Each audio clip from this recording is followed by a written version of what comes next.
Hello, and welcome to Conversations with me, Dr. Theo Blackmore, part of the Discover Voices Media Network.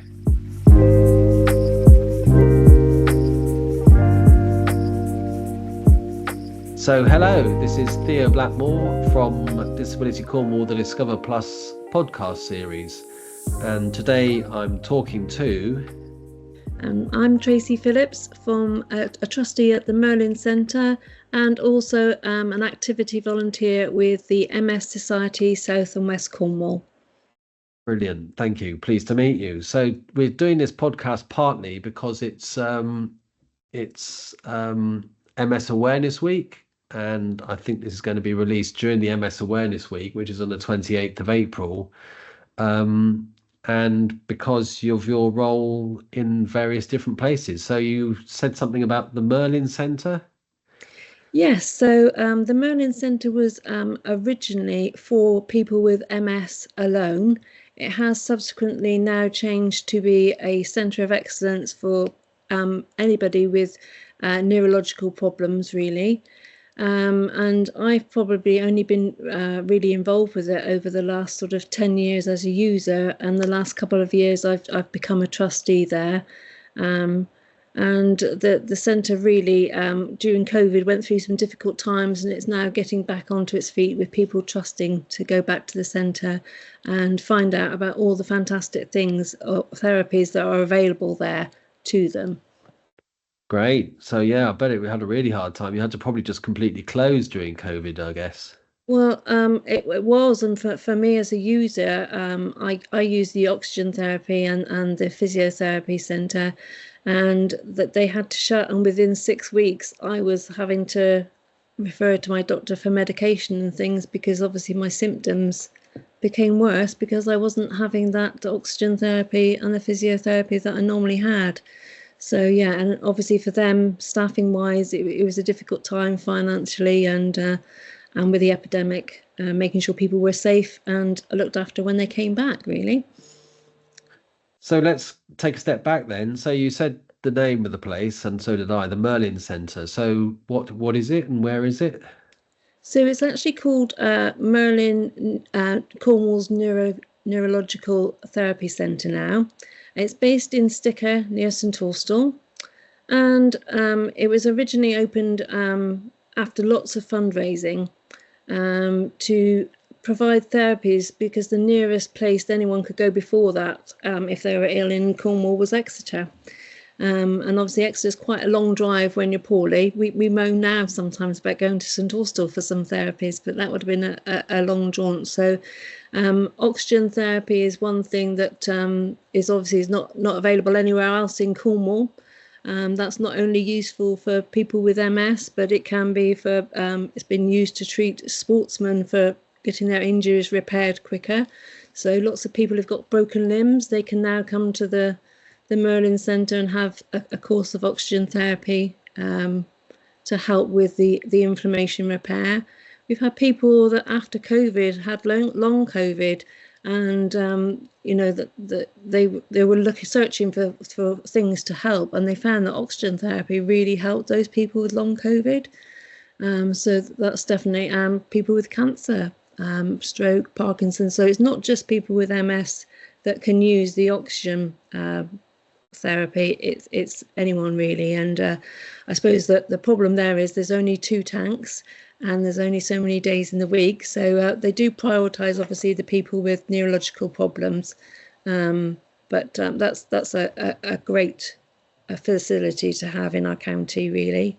Obviously they've recently had the hydrotherapy pool as well, and anyone who's been referred by the NHS for hydrotherapy recently will know that the waiting list is currently about 12 or 18 months before you actually get seen. So the Merlin Centre isn't an NHS resource, it's a private company. Obviously I'm a trustee, so we're here to make sure the money is spent wisely and make sure that as a user, I'm making sure that the user is at the forefront of what the trustees and the managing directors are making sure is happening at the centre. So the hydrotherapy pool is another great place where you're suddenly weightless. So you can do those exercises that in your own home would be very difficult to do, but in the pool you can keep those muscles moving, and it's the mental effect of being able to do that as well as the physical effect, really. And I suppose the overriding thing about the Merlin Centre is that it's a hub where people can get together with other people with similar problems. They can talk amongst friends. It's got a real social buzz about it. It's a friendly place. We're really, really fortunate that we've got lots and lots of volunteers. We've thoroughly run the cafe there by volunteers, and the cafe is probably just as important as the therapy, because that's where people get a chance to talk, make new friendships, or see people they haven't seen for a while, discuss anything from politics to the weather, and also occasionally talk about their problems, obviously, as well, maybe. But it's it's a real good community place. So to go back a bit, you said that the MS. So when did it first open then, the Merlin Society? Oh goodness, you're testing me now. I think it was about 15 years ago, possibly. So that it's now 2025, so about 2010 or something like that. Possibly, yeah. Okay. And well, it's probably slightly less than that, because I know they celebrated their 10-year anniversary not that long ago. So it's probably about 13, 14 years. But you know the COVID effect, you tend to not get the dates exactly right. But obviously, so that was from fundraising, you said, as well. So it wasn't. So how was it funded? I'm really terrible now because I've forgotten the name of the lady and gentleman that actually championed the actual building of the Merlin Centre, but they had a member of their family that was affected by MS, and they really felt when they moved to Cornwall, I think they might have it might have been a doctor, I'm not sure, but they obviously instigated meetings in the local community and got various people together to start raising money to build the project. And then recently the hydrotherapy pool, we were very generously left a legacy from people, but also a lottery winner donated a lot of the money to set up the hydrotherapy pool more recently. Wow. So the challenge now for all charities is keeping the money going to maintain and continue the services that go on. And we're very fortunate to have been successful recently with a campaign to get a new anti-gravity treadmill and 2 exercise bikes. That was a great campaign that makes a huge difference. That sort of equipment is just not available anywhere else in Cornwall. So for the people using those pieces of equipment, the donations that people have made are so important and really appreciated. Yeah, I mean, I remember back in the early day, I was involved a bit. Well, I wasn't involved, but I met the person who was involved, and he was a doctor, somebody, and I can't remember his name, but he was known as Spud. Oh, But right. I don't know why he was known as Spud. But anyway, I remember going to his house a couple of times and having a couple of meetings about it and what a good idea it was and all of that. I think I was working for the MS Society at the time because I also have got MS, and Right. like you say, the nearest centre for most people in Cornwall at the time was Exeter, because there's a similar centre in Exeter. That's right. Yes. But you've talked about a lot of different things. So these centres, are they spread all over the country? They're independent centres, aren't they? All independent of each other, I think. Yeah, they're all independent and all obviously privately funded. They're not NHS. Lots of people think, oh, this is a service that's provided by the NHS, but it isn't actually. It's a complementary service to any medications and things you get with your doctor. And part of the reason that I got involved with the MS Society South and West Cornwall is, as I said, St Austell is a lot closer than Exeter, but there's still a lot of people in West Cornwall that the commute is just too much for them. So one of the things that I got involved with when I joined the MS Society is starting up activities in the local community that people could go along to. So we have a regular exercise class on the Monday now. We actually do that at Carnbray. It's sort of a mixture of a bit of stretch, a bit of yoga, a bit of Pilates, a bit of cardio, a bit of dance, all mixed in together to just get people moving and having a smile on their face, really. And again, with that, we always stop and have a cup of tea and a chat afterwards, because that's vitally important. We also have a meeting once a month, and we ask for guest speakers. So you've probably heard of Ross Lanyon, I'm sure, and his Life on Wheels. He's great. So he came along to one of our meetings. We have Cornwall Mobility pop along. We've Right. had neuro physiotherapists. We've had neuro occupational therapists, but we also have fun sessions. So we might have some games of bingo, or making Christmas crackers at Christmas. And last year we made some flower arrangements. So we try and mix up the different things that we do. We also try and extend what people think they can do. Lots of people think they can't do what they did before now that they've had their MS diagnosis. So we've had some people say, oh, I used to really enjoy golf, or I used to really enjoy sailing, but I can't do it anymore. But we've worked together with Myla Sailability, and we've been out on their sailing boats and their wheelie boats. That's always a favourite excursion every year that we do. So hang on a minute, because that's Sorry. something you said there, and you said it quite quickly. So for people who won't Sorry. know the area or won't know necessarily Cornwall that well, the name of that place was Mylor, was it? Near Falmouth. Myla, so Mylor. That's it, yeah. And they're a charity in themselves, really, and they teach people with disabilities how to sail themselves. But with our group, it's been more taking us out onto the water, and that sea therapy, that getting out in the fresh air, and that feel good factor. So it's not all about physical health, but sometimes it's about mental health and well-being. We've recently been to Carhays Castle. So we met down by the beach. Some people haven't been on the beach for a long time. So they're able to get their sand on their feet, and have a paddle. But we also then enjoyed a pasty. You have to in Cornwall have a pasty. And then we went up to the gardens to enjoy the flowers and the gardens and that there. So that was sort of a big day out for us, really.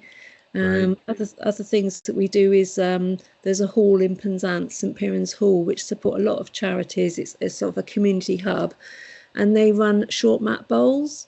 So again, it's an activity for people to have a try at. It's no pressure. It's a bit of fun, quite relaxed, but occasionally we have a bit of a competition at the end to see if someone can win a chocolate bar, something like that. But it's getting people moving, getting people out of their house, getting people together, more socially. So it's trying to provide things for people that they thought they couldn't do, and getting them outside and enjoying themselves. That's the priority, really. The big struggle that we have is transport. We try and support people as much as possible if they can't transport themselves, by providing transport for them. And we have got a huge link with Age UK that help us to provide that service, but it does cost a lot of money. So a lot of our fundraising is to go and do that, because obviously without that, those people would be stuck at home and not able to get out. And we want to really encourage people getting out and being amongst other people as much as we can. Well, there we go. You are busy. That's a lot of activity. There's a lot of stuff. There's a lot of information that you talked about in all of that, and it's amazing that there's so much going on, really, I guess. What I would like to do a little bit is just go back, because you spoke about something at the very beginning. You spoke about oxygen. Yes. And this is something which is key to these centres often. So the Merlin Centre has one of these, and I think they have them up in Exeter as well. You talked about 2 tanks, and I don't think you mean tanks like Panzer tanks. No, They're oxygen hyperbaric tanks. chambers, I should call them, really, shouldn't I? Yeah, hyperbaric oxygen chambers. So that's something which is, I have to say, it was a bit controversial, and it's a bit, it's a bit left field almost for lots of people. And it's something that a lot of people have never heard of, and a lot of people have never tried. Can you describe what it is exactly, maybe? Yeah, so I was probably one of those cynical people at the beginning, saying, well, I breathe oxygen all day, so what's the difference going to be if I go into that chamber? So I was probably quite cynical, and I'm probably a little bit claustrophobic, so that worried me slightly as well, because the chamber is probably maximum seat about 6 people. When you're inside the chamber, you are fitted with a personal mask that you wear for the total of the time frame of your session. Like an oxygen mask. An oxygen mask, that's right. Yeah. So again, that's not always comfortable for everybody, but I would say it's definitely worth persevering and trying. It doesn't work for everyone, but there is a lot of research out there. As I said, it's been working for lots of top sportsmen, have their own oxygen chambers in their houses. Very nice of them. If they'd like to donate one of them when they finish with it to us, we'd be very grateful. But oxygen is pure and it's natural. It's not a chemical. So breathing that in is not going to do you any harm. So it's worth a try. What most people find is that it helps with fatigue. Some people say it helps with their sleep. Lots of people say that they recover faster from a relapse or from a break or surgical procedure. It doesn't happen after just having one session, so you can't go for one session and then go away and everything's fine. Belinda's the expert at Merlin Centre. She talks so passionately about the oxygen chamber. But what she says is basically oxygen is working on any inflammation in your body. So the more oxygen you've got in your blood, the quicker your blood is going to go around and repair all those bits of inflammation in your body. So once you've done, I would say about 5 sessions, I started to feel the difference. As I said to you, I couldn't tell you what it's doing day by day, but I possibly just feel that little bit better. I feel more alive and I feel I've got more energy. Doesn't take my MS away, but it helps me to deal with it on a day-to-day basis. And I mean, when basically, so when you said it's a chamber, isn't it? They open the door, you all go in, you all sit down, you put an oxygen mask on, they close the chamber door, and then the way that it works, hyperbaric, is that the pressure in there is really intense, isn't it? So it's like you're very, very, very deep under sea almost, that kind of thing. Well, And you you can't have a just trial walk dive, out. first of all, and then they take you to various different levels. So the first 5 weeks is at one level. Once you've been fine with that, you go to the next level. And after 15 weeks, you're then at the optimum depth, shall I say, if we refer to sort of the diving. And obviously the oxygen is absorbed into your body a lot faster at that depth, apparently. So it's similar to if you're in the hydrotherapy pool, you can do things there because your gravity is less when you're in the water, so you're able to move your muscles more.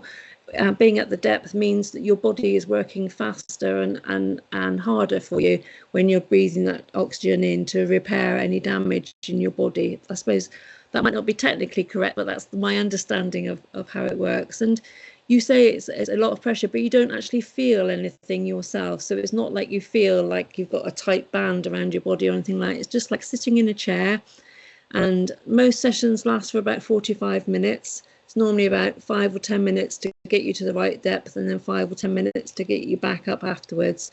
And yeah, if someone said, I can make you better and all you've got to do is sit in a chair, I'd shake the hand and say, thank you very much. So yeah, it's something people have to have their own experience of. It's not going to work for everyone, but it's not going to hurt you. So it's definitely worth a try. And it's certainly worked for a lot of people. And so that's not prescribed, I don't think, on the NHS, is it? Or from your GP, or is it? I'm sorry, I didn't hear what you said then, sorry. I don't think you can get that prescribed, can you, from your NHS or from your GP? No. You cannot. It's not something that can be prescribed. But you can obviously contact the Merlin Centre, direct yourself, and have a chat to Belinda, who's the oxygen manager, and she can talk through. But you can certainly talk to your doctor and ask him or her if they know about oxygen therapy. It'd be interesting to know if any of them have heard of it and understand. Because I suppose really the Merlin Centre is other therapies apart from the NHS can provide medication and things for you. But that's not the whole story, is it? There's various different alternative therapies. There's massage, acupuncture, physiotherapy, hydrotherapy, oxygen therapy, various different things, cognitive behaviour therapy, all sorts of things that will help you to maintain your health. And I suppose this is where Merlin steps in to help you signpost where you can get those other therapies, really. So altogether, they make you a healthier person and drop one of them out, and it causes a problem, so to speak. But no one thing on its own is going to sort out your MS or anything like. Because unfortunately, as you know, there is no cure for MS, but there's certainly lots of ways that we can try and make the best of it and help ourselves, I suppose. So we keep on talking about MS. What is MS? Multiple sclerosis, isn't it? Yes. Multiple sclerosis, as I understand it, it's a Latin phrase, and multiple means many, and sclerosis means scars. So it's about scars, isn't it, on your nervous system? That's right. So personally, for myself, I'm now labelled as secondary progressive MS, and that means that I was initially diagnosed about 30 years ago now, and at that time there were several scars that showed up on an MRI scan, which, along with a lumbar puncture, is how MS is normally diagnosed. And back at that time, they told me that I had relapsing MS, because there's sort of 4 labels they give to MS, which I think is evolving over time. But I've had brain scans subsequent to that show no change. So therefore they say I'm now secondary progressive, because my MS is progressing without any change to new scarring on the brain. But it also can be scarring in the spine as well. So I've also got some lesions on my spine as well. But the difference from when I was diagnosed 30 years ago and now is quite often most people have access to disease-modifying therapies through their doctors now. So that wasn't something that was available, but thankfully through research, 30 years on, there's lots of different therapies that have been tried to help people maintain, stop the MS from progressing so fast. I believe that's the term that they use with that. And so you talked about an MRI scanner. That's a magnetic resonance imaging scanner, and that's a fun day out, isn't it? I've had a couple of those. Yes, yeah. So it's quite a daunting thing at first. After you've had about 10 or 15 of them, it becomes a bit more routine. But specifically, if you're having a scan of your brain, you have to wear a mask to make sure your head keeps still, to make sure the imaging is correct. So that can be quite a difficult thing to take in when you first have to do it. And the actual scanner itself is quite a noisy machine. So it makes quite a lot of banging noises as the magnets are moving about to take the image. So I believe that the modern ones are a bit better, but they normally are happy for you to listen to some music to relax you slightly. And they do keep you informed that it's going to be about 2 minutes longer. You're nearly done. You'll be coming out in a moment. So the staff are pretty good at trying to support you through that process. Yeah, I was diagnosed 30 years ago. I was diagnosed in Spain, and so I had my MRI scan. They didn't do a lumbar puncture. They just gave me an MRI scan, and I went into this machine, and I didn't know anything about it. And then it was you lie on a conveyor belt, and then it takes you in. That's right. And then it gave me 20 minutes of this noise. It's a racket, a real racket. And then they took me out, and then they plugged a thing into my veins and filled me full of radioactive material so they could see what was going on and put me back in again for another 20 minutes. I felt like a turkey. The dye to go around your body. Yeah. They don't always do that in this country, but yeah, like you say, you were in Spain, you say. Yeah, I was. Yeah. And so I felt like a turkey in an oven coming out and going back in again. It was quite amazing. Yeah. But it worked. They diagnosed it from that. Got the diagnosis, isn't it? Yeah, so it avoided having the lumbar puncture, which, anyway. But it's a very, like you say, there's lots of different kinds of MS. There's primary progressive, there's secondary progressive, there's relapsing remitting, there's all sorts of different kinds of MS. And so I started off with relapsing remitting. So I'd have an MS attack and then not have an MS attack and then have another one like a day, a week, a month later. And I think a lot of the drugs they prescribe now, they prescribe them for people to reduce the number of relapses they have. Yes. And then quite often you progress on to secondary progressive from that stage, which you've already described. And then there's also primary progressive, which is just it's not actual relapse after relapse. I don't think. I think it's a gradual progression. Yes, yeah. And unfortunately, there's not as much medical support for secondary progressive and primary progressive, although I understand from recent studies there is lots of research going on into that. I've actually taken part in a research study recently using augmented reality to assess how our eyes move and our legs move with balance problems and different things. So it can be recorded to see if in future neurologists can use this augmented reality. It will be more informative than just the visual eye. So it's great to know that this sort of work is going on, and it's going to help those that are diagnosed now, and hopefully help to make sure their journey is a lot better, really. So I also think I remember that is the incidence of MS quite high in the southwest? Do we have a lot more of it down here than elsewhere in the country? We seem to, yeah. I think that the highest of all is Scotland, and the second highest in the country is Cornwall. Indeed, yeah. I don't know if they know why. I don't think they do know why, but no, and it's also, isn't it, with the northern hemisphere and the southern hemisphere, there's a bigger recurrence. So yeah, I don't know if diet has got anything to do with it. Diet is something that I think there's been a few studies on different diets. I don't know if you've tried a particular diet or anything like that that's worked for you, Theo, but I know some people are now believing that a Mediterranean diet and less gluten and things like that possibly could help. Yeah, no, my diet's all up the spout because I've got lots of things going on. But you're right. I think the further you go from the equator, basically, the more MS there is. So to me, that suggests something about vitamin D. Yeah, it's a big thing, isn't it? It's making sure you've got the right levels of vitamin D. It seems to be vitally important. Which in the winter months is particularly difficult in the UK. So you have to, take your supplements, I think.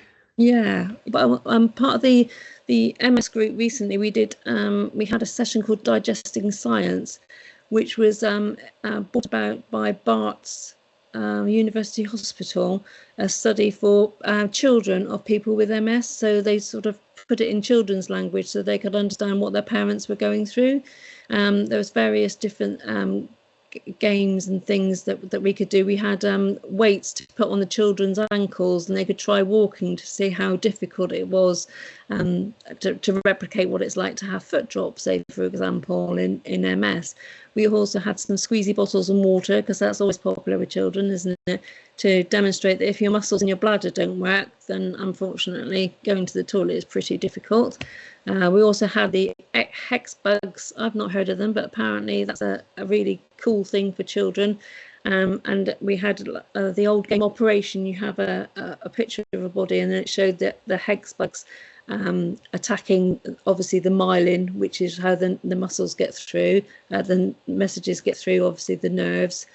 And one session was with glasses and putting Vaseline over one lens to show that if the message doesn't get through the nerve properly, then obviously it affects your eyesight, for example. So I haven't probably described that half as well as it actually was, but in summary, it was a great day for the people in our group that have got younger children. It was aimed at children between 6 and 12, but my son's 18 and he went along, and he thought it was a really good thing for adults to understand how it affects MS, because it is very difficult for our friends and families to see us going through something and to fully understand why we can't do what we want to do.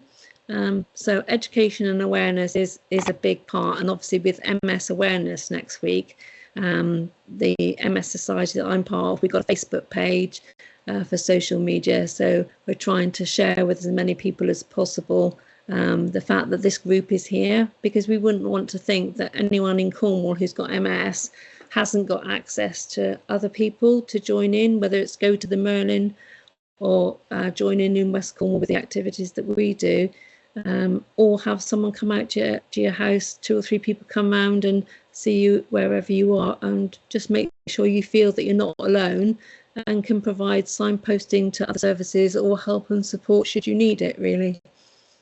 Yeah, there's a whole network across the entire country, isn't there, of MS branches from the There MS is. Society. Yeah. So there's a lot of support there, I think, and a lot of activity that takes place in different places around the country. Yeah, we actually had a gentleman called Gary from Barrow and Furness that came down a couple of years ago to do a charity walk for the MS Society. He walked from Land's End to John O'Groats in memory of his wife Moira. He raised over £10,000 for the MS Society when he did that walk. But we made some really good friendships with him because obviously we set him off at Land's End at the beginning and then we joined him at Gwithian to wave him on his journey. So he actually came back this year and wanted to do another walk. So we did the South West Coast Path, which was all to raise money for the MS groups in this area to spend on their individual people. So we had quite a lot of fun following him around again this year on those walks. So it's interesting that you mentioned it's all throughout the country. So even though we're quite far apart, we have formed bonds with other groups. And as part of that walk that he did last time, I met some people up in Devon, and we've now kept in contact. And some people from their group came down to one of our meetings just to sort of share some best practice and talk about what we can all be doing to increase our visibility and do more for people with MS in our community, really.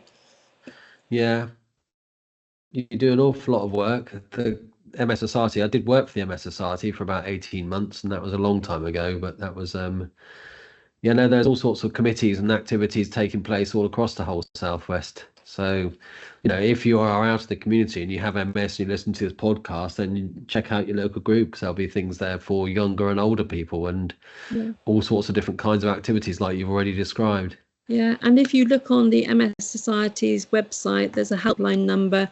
You can ring that number, and there's normally someone there that can help and support you if you're not able to go out and join a community. We now have things that are going online, so you can join in exercise classes online or different webinars about information about diet or other things as well. So it is getting far more inclusive to people in all sorts of walks of life, really. Do you remember what the phone number is for the MS helpline? That would be a really good thing to say right now, wouldn't it, if we know what it It would be was? great if I can look it up really quickly, wouldn't it? That would be really good if I could do that. I probably have got it somewhere as well. Let's see if Ready, steady, go. I'll tell you. Ready, steady, go. The free phone number is 0800 032 3839. I'll say it one more time, 0800 032 3839. And there's also an email. Oh, that's not the MS Society, funnily enough. That's the MS Trust, which is another very helpful organisation as well. It is great because they're all working, all of these different organisations are actually working together next week, talking about MS conversations. It is really important to talk and communicate. And I think it was the first time last year that they all joined together to run the same campaigns, which I think that's only brilliant by working together. There's another chap I'm sure you might have heard of called Robert, or Beneath the Tracksuit, a young guy that's diagnosed with MS, and he started to write poetry, and a real cool guy with a cap, the most unlikely person to write poetry. But he does a great job of advocating for the MS community, and he's got his own website, and he's met with us a couple of times now with our group. He's actually publishing a book on World MS Day later this year, which is poetry all written by people with MS in the Cornwall area. And he's quite real and brutal sometimes in what he says, but at the same time he's very supportive and gives another aspect, and very supportive to people all over the world actually that follow his Facebook page. And sometimes it is good just to have whatever support it is, wherever it is and whoever it is. Any support is good support, and often he says we're all in this together, we help each other. We are all in it together. I'll give you, just coming in from the hotline from the MS Society, they've told me that that wasn't their phone number. That was the MS Trust. The MS Society's phone number is 0808 800 8000. That's That's helpful. 0808 800 8000. So if you want to give them a ring in this MS week or at any time, then there's a helpline there. Yeah. Brilliant. Well, it's been great talking to you. Thank you very much for your time. Yeah, thank you. It's been good to hear about the Merlin Society and about all the work you're doing. And I would say keep up the good work. Sounds quite exhausting for anybody, let alone somebody with MS. The thing that I'm noticing the older I get is the more tired I get. So it's very it's true. One of those things, isn't it? Yeah. I mean, I think I am. I'm probably going to have to step back a little bit. Unfortunately, last year I had a road accident that caused me to have a stroke. So I have noticed that I used to do all of this myself, and now there's a big team of us. Fiona's the coordinator. She sorts out transports and things like that. But I've got a team of other people that help me run these events because I used to attend them all. But as you say, we're quite busy and it is very tiring. So, it does take a team of people to make these things happen. It does take a team. Well, thank you for all your hard work, and thank you for speaking to me. No problem. Nice to meet you, Theo, and good luck with everything. You too. Thanks, Tracey. Take care. Bye now.